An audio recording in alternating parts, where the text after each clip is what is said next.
yourself in the context of each quadrant, and then you're not even going to have a choice. I bet you somebody already in here looked at one of the quadrants and says, yep, I know that person. What I encourage you to do is take good enough notes so you can bring this back to your groups and say, guys, today I want to walk through this. And all we're doing is trying to get everybody on the same page.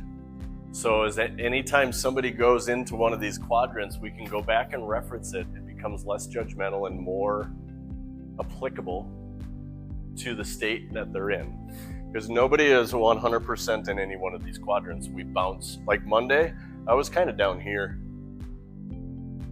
Just feeling sorry for myself. Bethany knows. Her eyes are like, oh my God, it was awful.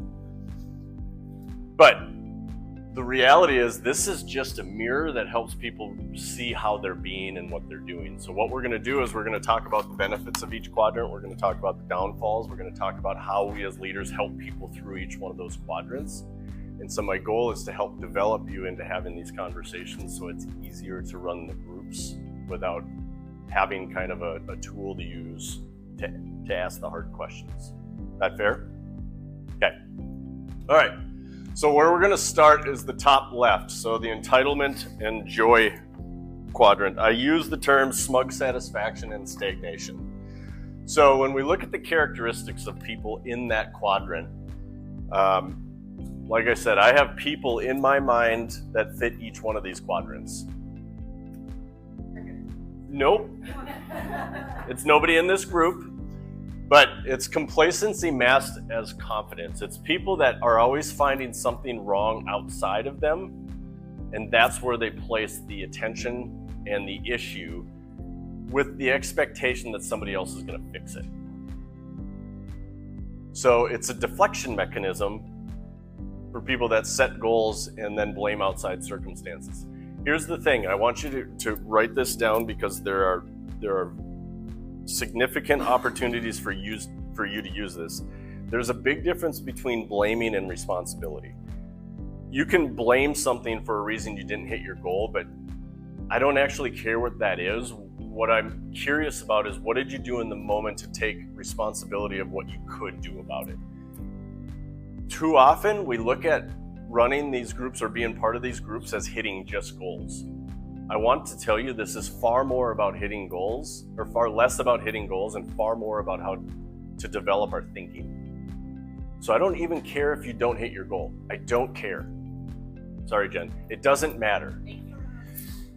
What matters is how did you think about it? At what point did you decide you didn't want to hit the goal? What caused you to say, I don't want to hit that goal now? Because if we expose that, we can help people catch it in the middle of the week and say, that's a pattern that I did last week and the week before. It does one of two things. Either it shifts you in that moment or it'll help them set different goals on the front end that are in more alignment, that are more in alignment. Same thing, right? These people like to overestimate themselves without bringing any solutions to the table. This is kind of like, I want other people to fix it, and I'm just the one observing what the problem is. Cool. What's your part in it? What's your ownership in it?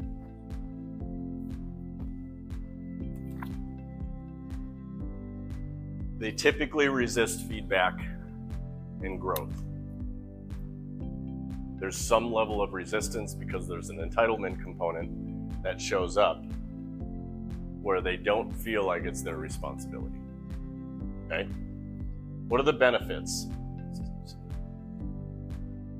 They actually get benefits. Otherwise, everything we do, there's a benefit to being a victim. There's a benefit to every way we're being.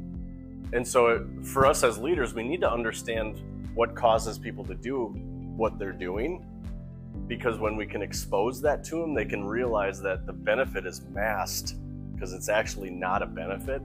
It just is making us feel more comfortable. And so we do get temporary comfort and confidence when we lay in this quadrant and just behave, because we're not miserable, but we're actually not moving ourselves forward. We're pretty stagnant. We can find, I'm going to put external likability. You can find plenty of people that are like, yeah, this is wrong, and not do anything about it. And so you can attract more of those people that actually think very highly of you. It's just not helpful. Okay? And then it's perceived as virtuous. Like you're standing up for something that's wrong, but you're sitting there not doing anything about it. Give an example. I'm not sure I'm following. I'm not great at examples. I'm thinking about it right now.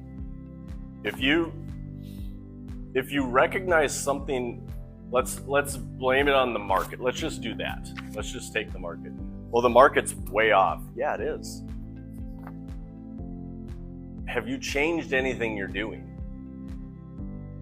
So I go twofold, because if the market's off, you say you're still committed to your goal, but you're not willing to change, there's a significant problem with that, right? I guess the part where I wasn't convinced, the external liability. So are you getting it like inspiration? Misery loves company is what comes to mind. Like people love being around there because it validates how they think about it. And it also doesn't put the responsibility on them to do anything. But if you come to anybody in this room and somebody complains to you about the same thing 5 times over, my gut says most of you are gonna be like, do something. Like, you said this already. How is this helping to continue to go down the same path?